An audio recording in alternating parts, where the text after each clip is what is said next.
With some new players, there are some new expectations I have set for the St. Louis Blues this upcoming season.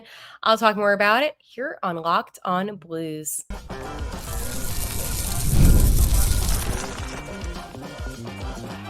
You're Locked On Blues, your daily podcast on the St. Louis Blues. Part of the Locked On Podcast Network, your team every day. Hello, and welcome back to Locked On Blues. I am your host of Locked On Blues, Haley Taylor Simon, talking to you all things about our St. Louis Blues here on the Locked On Podcast Network, your team every day. Today on Locked On Blues, I'm going to talk about my new expectations that I have for the St. Louis Blues, a deep dive on Robert Thomas and what I believe that he can bring to the team this upcoming season. And is Bannister going to stay after the season, depending on the results? I'll talk more about it here on Locked On Blues. Before I dive into today's episode, I just want to let you know that today's episode is brought to you by FanDuel. Make every moment more. As playoffs wind down, the sports stop sporting like we want them to.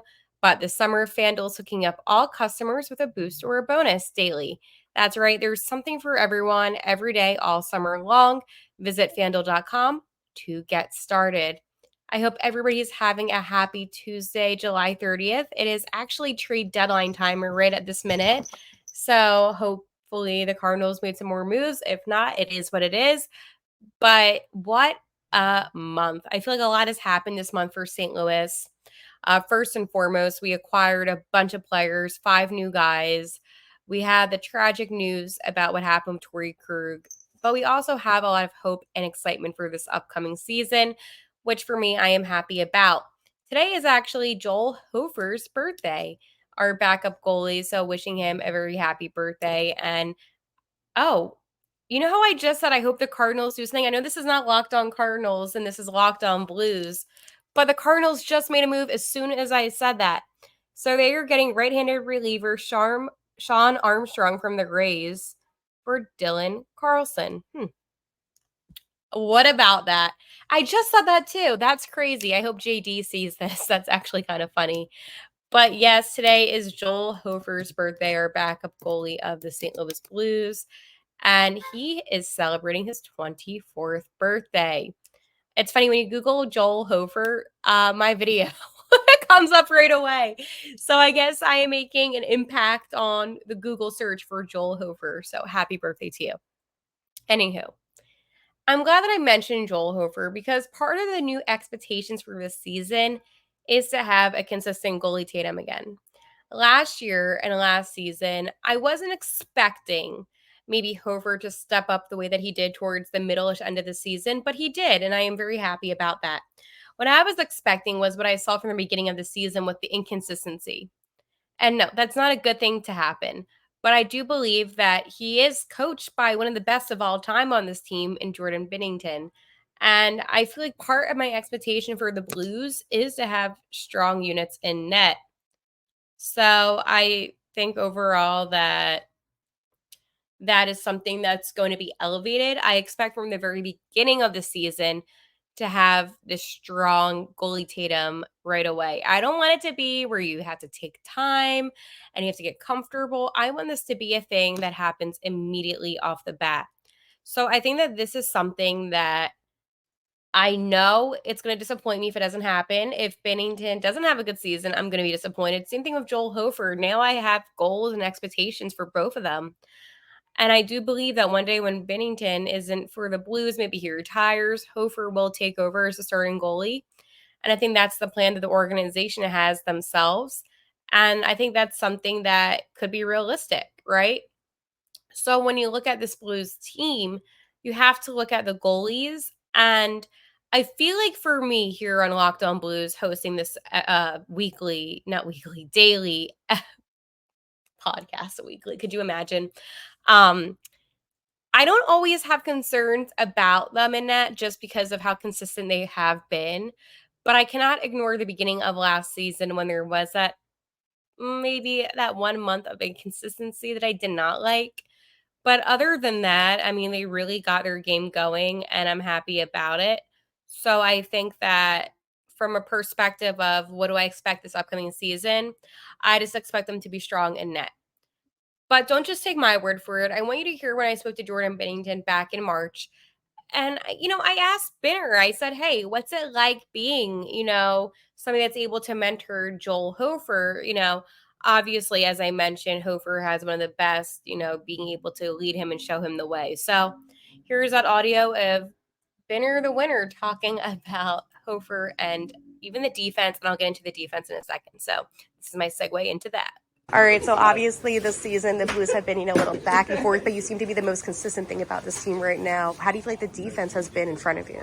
I think just really strong, getting better as we've gone along too. Playing communicating, breaking up well, and they've been holding it down very well, and even the forwards have been doing a good job shots from the points, and and the penalty kills big factor too. And even a guy like Joel Hofer, right, who's your backup, he's been having a good season. Do you feel like, he's learned anything from you, or is he just kind of excelling on his own?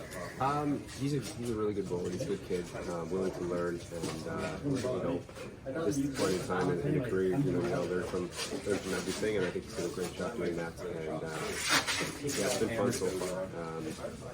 It's been fun. Cool. So again, you heard him even say how he actually was proud of the defense and how they were stepping up. But he also was talking about how proud he was of Joel Hofer. So I was glad that we got to hear him talk a little bit about Hofer in that sense, just because I feel like it is important for him to be that confident. So another guy I wanted to talk about is Dvorsky. So obviously he was her number 10th overall draft pick in last year's draft. And, Lou Korak did a great piece on him and the path for him. So basically this is the write-up, and I'm going to sum it up. The 19-year-old forward, 10th overall in last year's draft, has been given a direct objective from the St. Louis Blues. So Blues general manager Doug Armstrong spoke at the team's cleanout day at the end of the season, where he expressed his views that Dvorsky will end up having every opportunity to make this upcoming season's roster. Armstrong didn't change his stance in development camp earlier this month, and this is a quote from Dougie A. He's looked good. He's added some muscle. He's another guy that's really going to push for training camp. I love reading what he said. This is on me. That's what you want. He's looking in the mirror now and saying, okay, we'll see it. The AHL, we'll see. And he's not cocky about it. He's not demanding about it. He's just saying, all right, we'll see. I like that a lot. I think that Doug Armstrong, one thing I respect the most about him is that he is a man of his word when he says something about players. So Dvorsky heard some of the comments, and then he also said, it sounds great, but it's all up to me. I'll do my absolute best every time I'm on the ice to prove to the coaches that I belong on the team. It sounds great, but it's all up to me. It's amazing. I love to hear it honestly from him, Doug Armstrong especially. It gives me an even better motivation to make the team. That's my goal coming into camp. So even here, I want to do my best on ice. Coming into main camp, same thing. It sounds really good, and it's all up to me. I believe that if I can make it, if I play my best. I really like the accountability that Dvorsky has, especially. I like that he is saying, you know what, this is on me. If I were to make camp, this is on me. It's not on anybody else. And, I think that's something that's very respectable about him, is that even at 19 years old, he knows that nothing is going to be handed to him, and he's going to have to earn it on his own. And he continued on, honestly. So Dvorsky then said, that's hockey. Sometimes things don't go the way that you want, but the transition here was really good. I got really used to everything in North America really quickly. It was a really good move. I think it was a really good year for me coming to Canada and North America and getting used to this smaller rink and everything. I think this was a great season for me. The nice part of it is you can learn from those things, and I just learned a lot of stuff there in Sweden. And I think I'm a much better player now than I was. Dvorsky finally finished out by saying, I'm definitely coming earlier, sometime in August. Me and some of the guys, we've already talked about it, will come in earlier before rookie camps. So that would be get used to everything. It's all up to how I do on the ice and how I do off the ice testing. So I just want to come up and be the best and most prepared that I can. So again, my expectations are that he's going to make the team. The way that he is talking, the way that he is playing, it just shows me that he could maybe be in our second or third line. And if that's the case, this Blues team is destined to be in the playoffs, right? I have to believe that. So again, Dvorsky, I hope that you do make the team. Dvorsky. Obviously, we all know that I'm like his biggest fan. And a couple of you even said that you want to get his Winter Classic sweater. So I am really hoping that does come true. But there is a player that I want to do a deep dive on. And no, this will not be the interview that I had with Robert Thomas. I'm saving that for another day. I'm doing a deep dive on him, but not in the way that you think. Before I do that, I want to talk to my friends over at FanDuel. I love sports. I love them so much, and I never want them to stop. But as the playoffs wind down, we get fewer games, and the sports aren't sporting like I want them to. But FanDuel lets me keep the sports going whenever I want. All I have to do is open the app and dream up bets anytime I'm in the mood. And this summer, FanDuel is hooking up all customers with a boost or a bonus daily. That's right, there's something for everyone every day all summer long.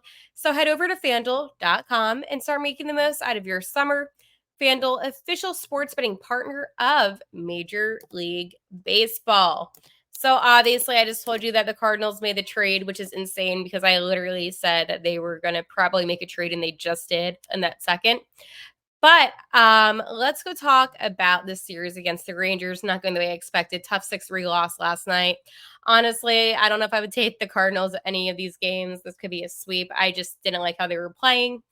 But they play the Cubs on Thursday through oh no, this is a 4-game series. They play the Cubs Thursday through Sunday. So maybe we'll discuss it later. Honestly, we just have to see how tonight goes because I'm a little nervous now. I'm not going to lie. But use FanDuel for all of your sports betting needs. And they're great partners of this podcast. There's no doubt that Robert Thomas is my favorite player in the St. Louis Blues, and I have made that very well known. Hence, the bio on Twitter literally says it's Robert Thomas season, and it says that for a reason. There is no other player like Robert Thomas, and the deep dive that I am doing, honestly, is the fact that he is going to be the future captain of this team without a doubt. Now, let's be honest.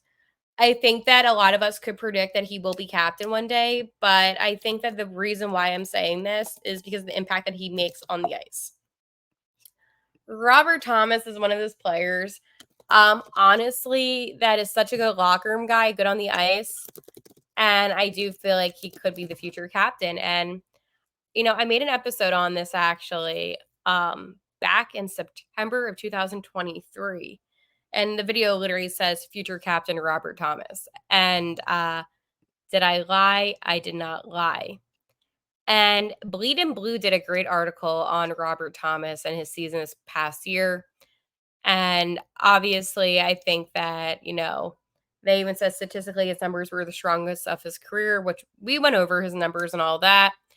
But they basically were insinuating the same thing, that he has all that it takes, you know, to be the captain of the Blues one day. He is the top line center. He is living up to his role. He's better at his defensive game. So what is stopping Robert Thomas? Well, the only thing is Brayden Schenn. But here's the thing. I want to talk about Brayden Schenn, right? Because he is the captain for a reason. You know, last year, September 19th is when he got named, and he said, I don't think it has set in yet, to be honest. The history of this franchise, they've had great captains, and when you get to see your name added to that extraordinary list, it's a huge honor that I'm thankful for, and I'm excited for the opportunity and the challenge it will bring. So I think that one thing for me is that I do like Brayden Schenn, and I think all along he should have been captain. 100%. But I do feel like, however, Robert Thomas is being molded into the next captain. I don't think the Blues initially thought when they had Brayden Schenn on their team, oh yeah, he's going to be captain one day. I don't think that they expected O'Reilly to go. I know that they got rid of him and that was them doing that. But I'm just saying, I don't think that they kind of were like, oh yeah, we're going to get rid of him. I think that it just kind of happened. So I think that he was the right fit, and that's okay. And at the end of the day, you know, Schenn is 32, and it's not like he's going to be here forever. And I feel like, you know, it is what it is. So basically, let me explain Shen's contract to you, because this does play a role into the captaincy of Robert Thomas. Well, maybe the future captaincy. Listen, I'm getting a little ahead of myself here, but obviously I am excited. So it is 2024, 2025 right now. He has is it 3 or 4 years left? So if you count this season, you have 4, if not. So 2027 to 2028 is his last year of his contract. It was an 8-year extension. Again, it's that no trade. But honestly, 8 years, 52 mil, 52M guaranteed, 6.5 mil basically each season. So it's not bad. In 2028, he will be an unrestricted free agent. Now, here's the thing about Captain Braden Shen. Do I expect him to finish out his contract? I don't know. That means that he will be 36. He got it when he was 29, and even Pavel Buchnevich's isn't even that, long compared to Shenny's. So it is a little interesting how his contract works. And the reason why I bring this up is because there could always be a buyout. I mean, there could always do something. I would not have given, and this is what I'm saying, like the Blues have awful contracts, right? And I think we talked about that for a while, about how bad each of their contracts really are. But here's the thing about Robert Thomas. Do not panic, okay? So right now on Robert Thomas's contract, well, there's nothing on it. Like there's no trade clause, nothing. So RT's contract, he becomes well, let me say this. Starting in 2026, 2027, he then does have a no trade clause added onto his contract. Right now, he doesn't. And he will become an unrestricted free agent in 31 and 32. So his last year on his contract will be 30 to 31, and he will be 31 years old, which is kind of crazy because he's 25 right now. We're the same age. Robert Thomas and I, same age, that I just don't even think about that. But anywho's, that means that when Shen's expires, Robert Thomas will have 1, 2, 3 years still being under contract where he could be captain of the Blues, and he could always be extended, right? So Robert Thomas has a 65 mil with an annual salary of about 8.1-ish million a season. But anywho, why am I saying all this about contracts? I'm saying if they end up playing, like especially Shen, if he ends up maxing out his contract, then that means that we will have 3 years of Robert Thomas as our captain before he needs like a contract extension. Now, granted, like Jake Neighbors, could he step up? Absolutely. Do I think it's going to be Boosh? No, I do not. Maybe he'll get an A. But I just don't see any other guy on the team being the captain. And that's the reality of it. And it's not a diss on any of the other players, but nobody else is Robert Thomas. And he's your best player. He is your first line center. I mean, he is doing everything the way that you would want a captain to do. And honestly, listen, Parayko, does he deserve to be captain? You can make the argument there, but I don't think that they're going to get the opportunity to, due to how long Braden Shen's contract is. But again, like he could be bought out, but he's not playing poorly to be bought out. So I don't know why they would buy him out. He has a no move clause, no trade clause, because every single player on the Blues, well, okay, not every player, but a lot of players on the Blues end up having that on their contracts. So that shouldn't be that big of a surprise. But essentially, Shen is not leaving. And I don't see the Blues doing anything else in terms of getting rid of some. Like, it just doesn't see that way. But anywho, yes, I believe that Robert Thomas will be the Blues' next captain. Before I continue on about the future of Bannister, I just want to say thank you again, everybody that's watching on YouTube. Make sure to like, subscribe, share this with your friends, share this with your family. I am begging you right now. That is right, begging you right now to give this video a thumbs up. Leave me a comment. I'm always replying to you, looking at your responses. It makes my day. This is like the dog days of summer, and I need hockey. I talk about hockey 24/7. and the season couldn't come sooner. I think it's like 70-something days away. I'm not really counting, but I'm kind of counting. I just need hockey. Like, I need air to breathe, and it's too much loneliness without hockey. So this community and my everydayers, you guys know how much of an impact you make in my life. And I hope I make the same impact on your life because I'm consistent every single day. So yeah, shameless self promo and the begging. Oh, so many trades are happening right now. Anyways, let's talk about Drew Bannister. Will he stay this season if the Blues don't play well? I don't think so. I know that he has a 2-year contract, but at the end of the day, I said this all along that they got rid of Craig Berube for all the wrong reasons. It's always the first thing you do when a team isn't successful. You get rid of the head coach, despite the fact that the head coach, Craig Berube, got us a Stanley Cup, period. Nothing else to say on that one. The reason why the Blues were not successful after Coach Berube was because of the lack of talent that Doug Armstrong brought in. So what do? They get rid of one of my favorite people of all time, and they promote Banny up from the T-Birds to the Blues. And again, I don't hate Bannister. It's not Bannister's fault that I'm upset. I just don't see why this organization got rid of such a good head coach. But again, that's another discussion for another day. However, I do believe that if Bannister doesn't get this team into the playoffs, and this is 3 consecutive seasons without the playoffs, then it's time to go. Obviously, something needs to change. You have talent on this team. You have veteran guys now like Suter. You have the Joseph brothers. Like, you have talent on this team. You have Robert Thomas. You have Jake Neighbors. You maybe have Dvorsky if he makes it. You have Colton Parayko. Like, you have talent. You have Benner, you have Hofer, you have talent. You have Kyrou, you have Bush. You have talent. I don't get it. I don't get how you can justify his job if they don't make it. You have Duke. You have Dean.